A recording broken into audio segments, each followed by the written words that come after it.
ലോകം കണ്ട ഏറ്റവും വലിയ ഭീഷണിയായി ഇറാൻ മാറുന്നുവോ? ഇറാൻ ആണവായുധം കൈക്കലാക്കുന്നത് ലോകം നേരിടുന്ന മറ്റേതൊരു ഭീഷണിയെക്കാളും ഭീകരമായിരിക്കും. കേവലം ആയുധം നിർമ്മിക്കുക മാത്രമല്ല, അത് പ്രയോഗിക്കാൻ പോലും അവർ മടിക്കില്ലെന്ന് തനിക്ക് ഉറപ്പിച്ചു പറയാൻ കഴിയുമെന്ന ഡൊണാൾഡ് ട്രംപിന്റെ വാക്കുകൾ വെറുമൊരു പ്രസ്താവനയല്ല, മറിച്ച് അമേരിക്കയുടെ ഉള്ളിലെ യഥാർത്ഥ ഭയമാണ്. ഇറാൻ തങ്ങളുടെ ആയുധം ഉപയോഗിക്കാൻ മടിക്കില്ലെന്ന് ട്രംപ് ആവർത്തിക്കുമ്പോൾ വൈറ്റ് ഹൌസ് വൃത്തങ്ങളിൽ പടരുന്നത് കടുത്ത ആശങ്കയാണ്. ഇറാന്റെ സൈനിക മുന്നേറ്റങ്ങളെ പ്രതിരോധിക്കാൻ ലോകശക്തിയായ അമേരിക്ക പോലും ഇന്ന് വിയർക്കുന്ന കാഴ്ചയാണ് നാം കാണുന്നത്. അമേരിക്കയുമായുള്ള ഒരു വിധത്തിലുള്ള ചർച്ചകൾക്കും തങ്ങളില്ലെന്ന ഉറച്ച നിലപാടിലാണ് ഇറാൻ വിദേശകാര്യമന്ത്രി അബ്ബാസ് അരാഗ്ചി.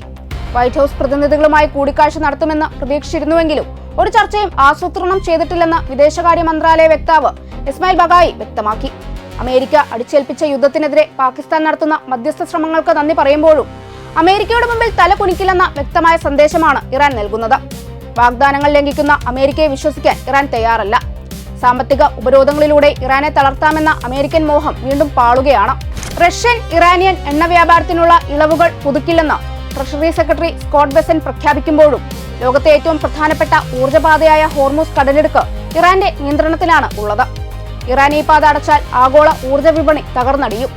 ഇസ്രായേൽ ഇറാൻ യുദ്ധം കൊടുമ്പിരി കൊള്ളുമ്പോൾ അമേരിക്കയുടെ ഓരോ നീക്കവും ലോകത്തെ വലിയൊരു സാമ്പത്തിക പ്രതിസന്ധിയിലേക്കാണ് തള്ളിയിടുന്നത്.